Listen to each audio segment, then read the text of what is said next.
Considered by millions to be the holiest city on earth, politically unstable and religiously volatile, this ancient city continues to this day to be a source of much intrigue.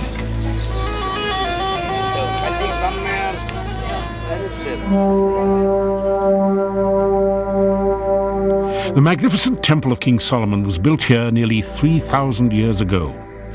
It was arrayed like no other structure on earth and was central to the worship life of Israel.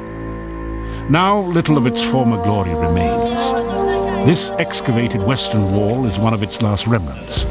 Known as the Wailing Wall, it attracts Jews from all over the world to offer prayers for a rebuilt temple and a restored way of life. Thousands of prayers are offered on tiny pieces of paper and are placed in this 3,000-year-old wall.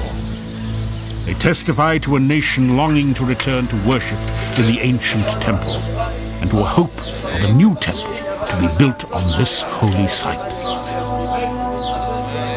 Now, where Solomon's great temple once stood, there rests the Mosque of Omar, the third most holy site in all Islam.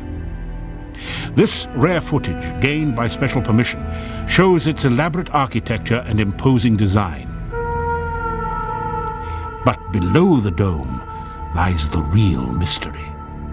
This rock was once the highest point in Old Jerusalem. It was once the very floor of Solomon's temple, and in its core was a room called the Holy of Holies.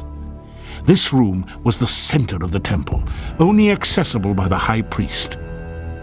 In this room, and some say on this very rock, sat the Ark of the Covenant of the Lord.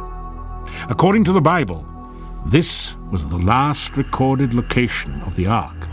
The focal point in the Holy of Holies really was the Ark of the Covenant. But the focal point of the Ark of the Covenant was the mercy seat, that flat spot on top of the lid of the Ark of the Covenant.